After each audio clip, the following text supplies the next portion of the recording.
Hi అండి. Welcome back to my channel. ఈ video వచ్చేసి ఏందంటే, ఇంకా రెడ్ బీన్స్ హార్వెస్ట్ చేద్దామని చెప్పేసి వీడియో తీశానండి. లాంగ్ వీడియో ఒకటి చేశాను.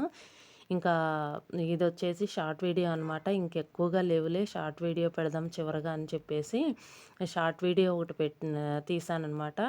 ఇక్కడొచ్చేసి ఏందంటే, ఇంకెక్కడో కొన్ని కొన్ని కనిపిస్తున్నాయండి. అసలు మ్యాక్సిమం పోయినసారి దొరికినంత కనీసం సగం కూడా దొరకవనమాట ఈసారొచ్చేసి. ఎందుకంటే ఇప్పుడు మీకే కనిపిస్తది ఈ వీడియోలో. మొత్తం ఆకంతా ఎండిపోయి రాలిపోయిందనమాట.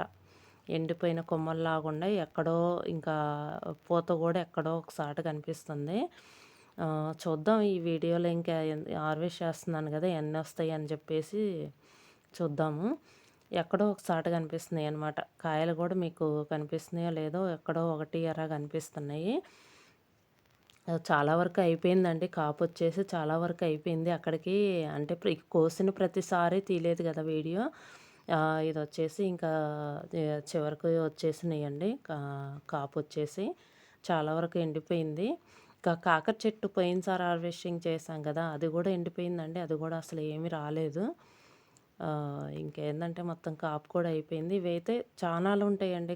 ఈ రెడ్ చిక్కుళ్ళొచ్చేసి చానాలుంటాయి. ఈ రెడ్ బీన్స్ వచ్చేసి. కానీ ఎక్కువ నిలవుంటాయి గదా! టేస్ట్ గూడా చాలా బావుంటాయండి. మందం ఉంటది గదా! కాయొచ్చేసి పైన తోలనేది మందం ఉంటది గదా! చాలా రోజులుంటాయి నిల్వ.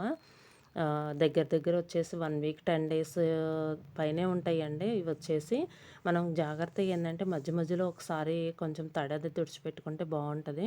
ఇవేనండి వచ్చింది. పోయినసారి బాగొచ్చినియి. ఇదండి వీడియో. ఈ వీడియో గనుక మీకు నచ్చితే లైక్ చేయండి, షేర్ చేయండి. Thank you.